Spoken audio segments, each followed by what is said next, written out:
Welcome back. As you know, our last couple of shows have been all about taking a little trip in our Wayback Machine and looking at previous decorating design styles. We took a look at the first 20 years of the 21st century, the last 20 years of the 20th century, and now we're going to look at the 70s, where things get really interesting. So, hang on, we'll be right back.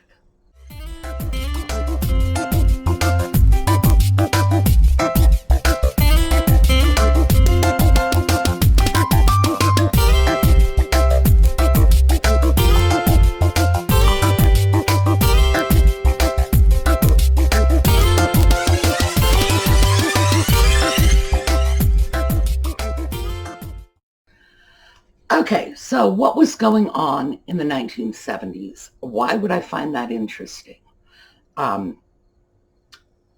Flowers over here.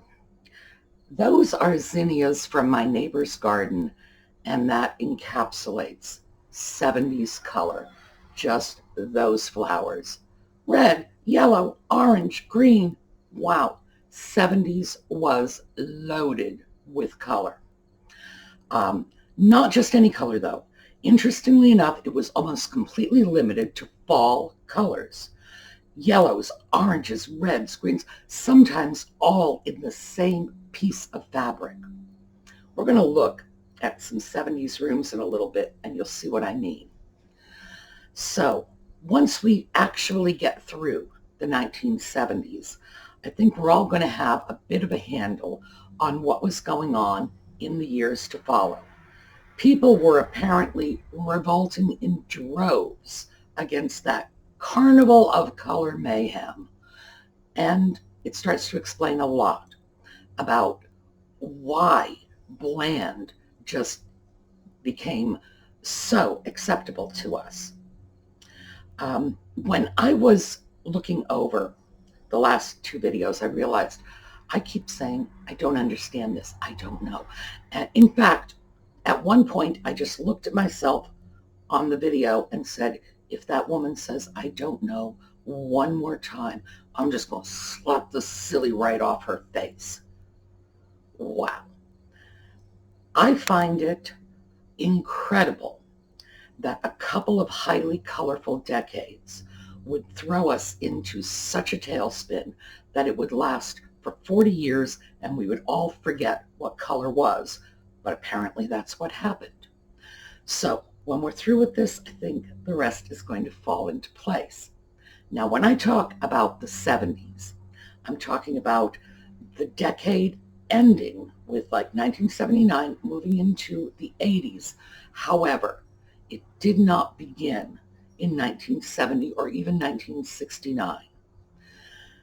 The decorating style of the 70s really began somewhere in the mid-60s. It took over after the atomic 50s sort of crashed and burned, and it was contemporaneous with the psychedelic late 60s. And we are going to talk about the atomic 50s, the psychedelic 60s, and then the more mainstream mid-century styles next week, because the very fringy styles, Peter Max posters and beaded curtains and, peace, love, and groovy man, and I do remember that was not mainstream decorating. Mom and Dad did not care if the Beatles lived in a yellow submarine. They were not going to. It's just that simple. So we need to look at it globally. We pull out the interesting themes, but we need to know what the backdrop is. So that will follow. What we're going to look at right now is the mainstream decorating from about 66, 67 through the 80s. And that's how I'm defining the 70s. So it's the 70s plus a little bit at the beginning. So, yeah. Color defined the 70s, and certain colors, not just a random color. When we look 1970s kitchens. This just sort of nightmare image comes to my mind. Appliances were copper and harvest wheat and harvest gold and just yellow avocado. All of these, what we would call fall colors, the oranges, the yellows, the browns. Even some companies had lines of appliances that were red, like a cherry red. That didn't last, but they were on the market. And this is also when the oak kitchen started to emerge. Oak cabinetry everywhere you looked, spiced up with gold, green, yellow, orange appliances. I don't know how we survived. Two of our viewers had written in and said that they thought the reason the early 2000s and the late 20th century were so dull is because we all went colorblind, having lived through the 60s and 70s.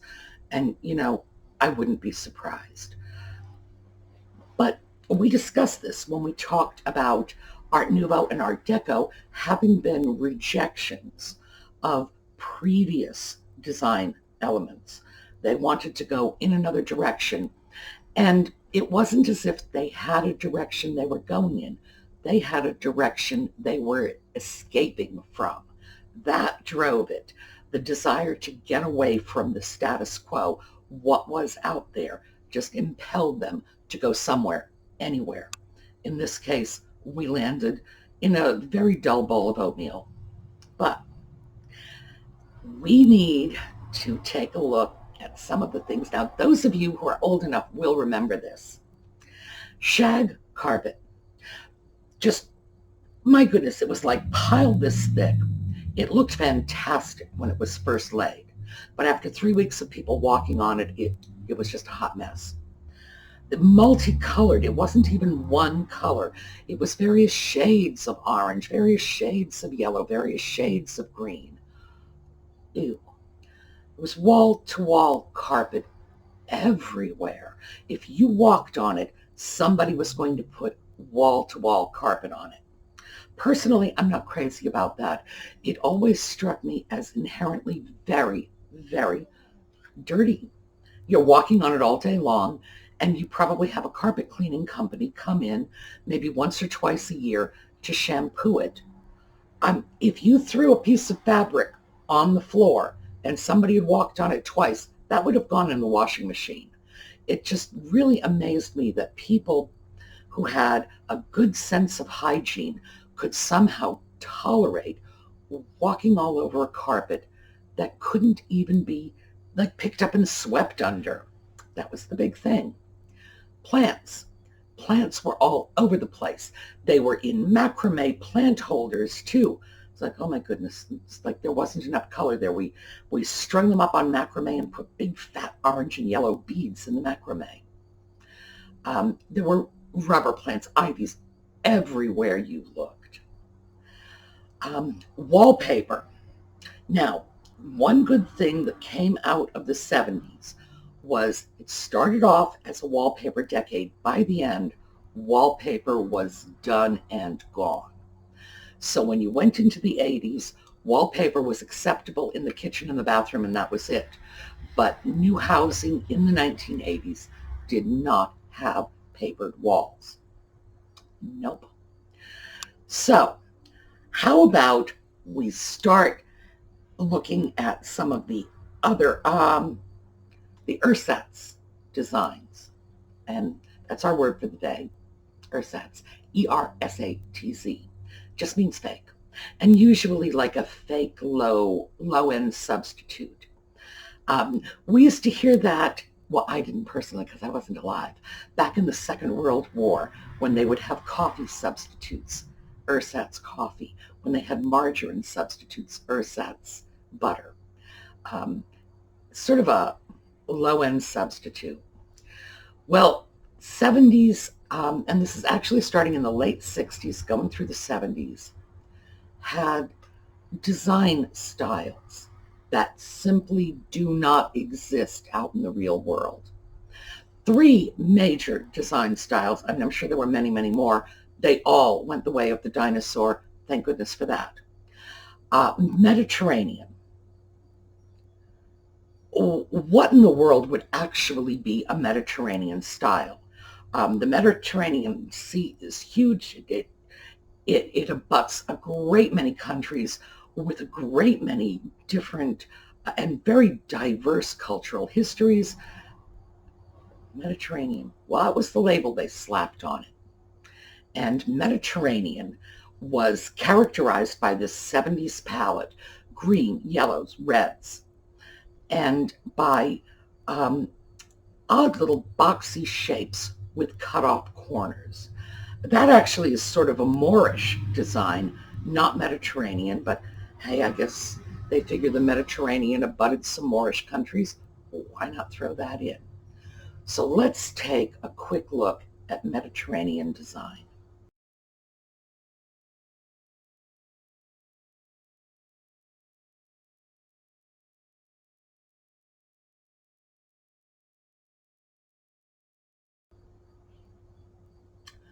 Aren't you glad that's gone? That was out there. That was popular. Another one was French provincial. Now, French provincial, just think Versailles. It was a sort of bizarre rendition of Louis XIV's, which is over frilly, over fussy. This was about the only decorating style of the time that really allowed you to go for pale pastel colors, very much like the later decades, the 80s and 90s. But my goodness, this was just, curly cues and ribbons gone wild. Just, and certainly it wasn't French provincial, whatever that is. That just kind of got made up and slapped on this. I remember at the time when I would see French provincial homes, my first thought was, oh my, nouveau riche. It's like more money than taste, because these were very elegant, very expensive, but such a bastardization of the French furniture they were actually emulating.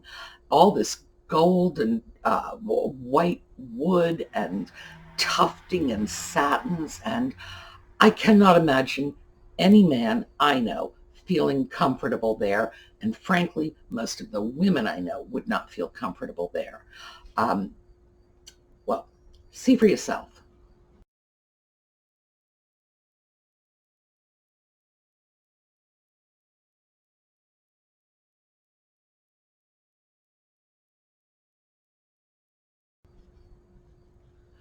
Yeah, quite a nightmare. Glad that passed away. And the third of the major design elements was something called early American. Now, I don't think we need to be told that the big 6-foot long sofa of the 1970s did not exist in early America. They did not have coffee tables. They did not have end tables. No. Who knows why they slapped this label on it. But here is early American. And mind you, all of these, I tried to get you the best diversity of photos on this. They all look alike, to the point where I started saying to myself, did I include that picture already? Here's early American.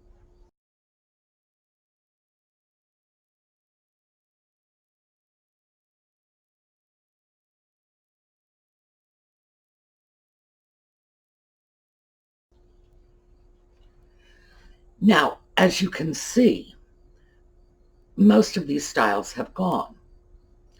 Interestingly enough, this early American style, which, they're all bad. I'm not going to say which one is better or worse. They were just a nightmare. The early American style tended to get more mainstream acceptance, and it kind of got rolled in to what became late 60s through the 1970s designs. So let's take a look at overall 1970s designs.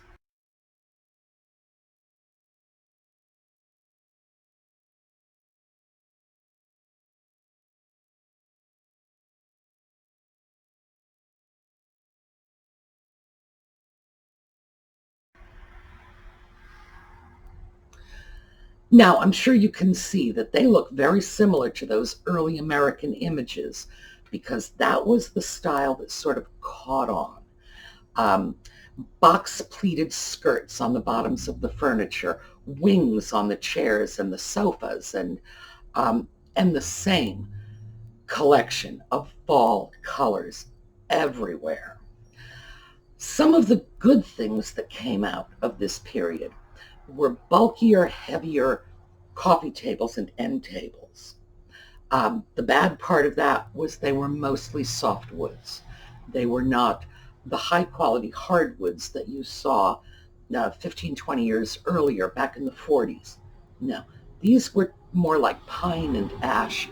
They were not what we would consider to be furniture-grade wood. But that did come out of this period. Let's see. Oh, chrome and glass. Toward the end of the 70s, as we started to move into the bland 80s, you started seeing the appearance of chrome and glass, or brass and glass, particularly in the form of this new piece of furniture on the scene, the étagère. And that is nothing but an open shelf, chrome glass, and you stuck your knickknacks on it. But they had to be big knickknacks because the space between the shelves were just huge. So you couldn't put a little collection of Hummels this big and not have it look good. So in comes things like the Empoli glass, large decorative pieces. And by the way, the pieces that were on the étagère, those tend to be the pieces from the 70s and late 60s, of course, that we are able to collect today. Other than that, they were not big into interesting decorative items. So let's take a look at some étagères.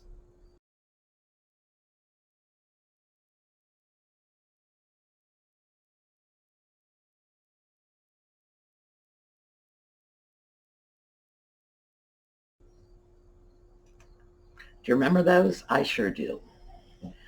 And before we get too much further in our chopping up of the 70s, I do want to show you something because this is interesting. Someone actually mentioned this in a comment a couple of days ago. Where does the black velvet paintings come in? Well, I do not have a painting on black velvet. I do, however, have a painting from the 1970s. This is a painting from the wet-on-wet technique school that was pioneered by Bill Alexander, taken off by Bob Ross. They had PBS television shows. I don't remember what it was, but it was Happy Little Trees and Happy Little Brush, and they were teaching people how to make oil paintings. And this is one of those paintings.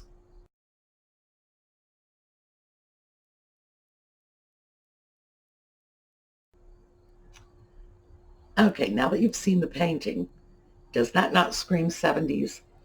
It was not in that frame originally. I actually went out of my way, and don't repeat it because I'll deny it, to get a copper, I'm looking at it right now, a copper frame with a black velvet inset because that 1970s painting demanded that it be treated according to, it's the original inception of it.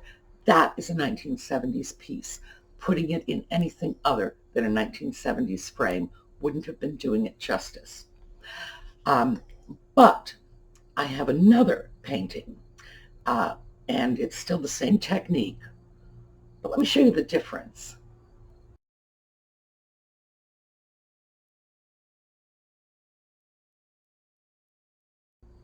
Okay, you see that one?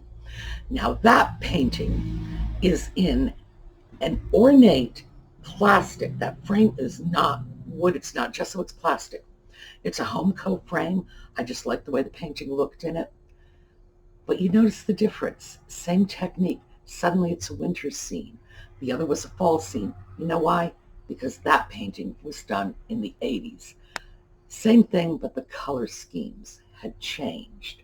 So you start to get some sense of how this played out. Let me see, what else do I, because I've got notes here so I don't forget anything. Oh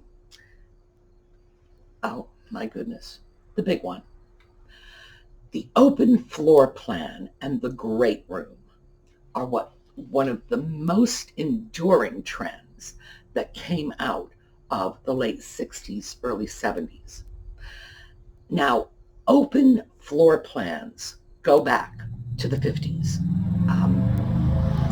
Back in the 50s, there were a lot of houses that just had a large living/dining area that was not divided, or if it was divided with little room dividers, little bits of carved wood pass-throughs on either side, and that was it. Sometimes, and this is especially true back in the 50s, it would be a large planter indoors, just a giant box in your house. You filled it with dirt, you put plants in it. Very 50s. But by the 70s, it wasn't even fashionable to be dividing the rooms up that much anymore. Just open. This is my dining area. This is my living area. And eventually, certainly by the end of the 70s, the kitchen got incorporated in, and we have what we now think of as a great room. Your great room is your living room, kitchen, family room, dining room, all in one large space. So, how did this happen? It happened from entertaining. What was happening in the world of home entertaining, people coming over, was people come over, mom's in the kitchen cooking, and everybody just sort of follows her in there. And the kitchen started to become an entertainment place. And it got incorporated into this large great room. But as I started to answer those questions that I couldn't answer 2 shows ago, I started looking at things like demographics, 2 working families, how many children. I got some interesting information. In the late 18th century, 1780s, 1790s, over a third of American households had 7 or more people in the household. Families were huge back then. And they were surviving too. That was the incredible thing. People like Benjamin Franklin, I think he was like an 11th child, and they all survived to adulthood. It was not uncommon to have just enormous families. That's the late 1700s. As we move forward and we hit the 1930s, things have changed. And that 30% is now 1, 2 people in a home. Single person households have gone up dramatically. 2 people households gone up dramatically. At this point, going into the 21st century, 50% of households are 1 or 2 people. 1 person households back in the late 18th century were less than 3%. So things have changed. The way we live has changed. Families are smaller. We no longer have extended families all living under the same roof, and we have an unusually high percentage of individuals and couples without little ones. That's bound to have an impact on how we decorate. And if we start to look at this, a lot of the, I don't know, it's starting to occur to me. We just had to look outside of the realm of interior decor to find the answers. Sociology gave us the answers, not the decorative arts. So where we are now is we have seen 21st century, the first 2 decades, last 2 decades of the 20th, and the 1970s, which, as I said, incorporates some of the early or some of the late 60s. Where we are going from here is into the mid-century. Traditional, normal, everyday, mid-century interior design, atomic age, psychedelic 60s, and we're going to take a look at those next week as we go backwards. And also, keep in mind, as we go backwards, as things did not change as rapidly, we're looking at one and a half to 2 decades right now. When we move back further, we may end up looking at 3 or 4 decades in a single episode because we'll be able to cover it because things were not changing that rapidly. But we're going to stick with this. We're going to go back a little further. So next time, mid-century, this time 1970s. Oh, and by the way, when we are through with this, because we're just getting an overview, we're going to talk about some of these in more detail. In particular, what are the elements that we can learn from looking at the past that will help us predict future trends? So we may be able to spot the really good buys in decorative items before they become hot. And that's my goal. All right. What we need to talk about today is, one, we have that beautiful Japanese koi mid-century platter. That giveaway was announced yesterday. That's going through this week. Definitely get your voice heard on that. I want that platter. You let me know. We have some winners. Mary Anderson, get in touch with me. You are the proud owner of a Bohemian elephant. Danielle Hall, earrings. You're the winner. Billy Sides, you need to get in touch with me this week. You were the winner of the beautiful heart rose quartz necklace that was donated by Lisa. You need to claim it because if I don't hear from you this week, I'm going to have to choose another winner. Way too many people wanted that. So Billy Sides, you get in touch. Now, before I sign off, I have one final picture for you. This is the first of our sock puppet giveaways. And as you know, it was little Evelyn who got the first sock puppet. So here she is with her little puppet.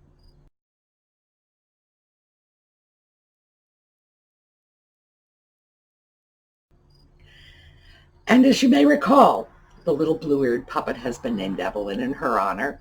So puppets, pens, still ongoing. There may be a delay in shipping some of these out. I didn't realize until very recently that a lot of my shipping supplies are buried under rubble in the schoolhouse, and even when they are dug out, they may not be suitable for use as shipping supplies, so I've had to order some new ones. They should be coming in shortly, but the giveaways are still going on, even if it's going to take me a while to actually get them out to you, as this won't be that long. It's just, however long it takes somebody to send me some envelopes. Yeah. Oh, and believe me, if they don't send them in a hurry, you better believe the feedback's going to reflect that. It's like, I had pens to give away. Where were my envelopes? Okay. Now, I will see you all next week. Remember, mid-century next week. See you then.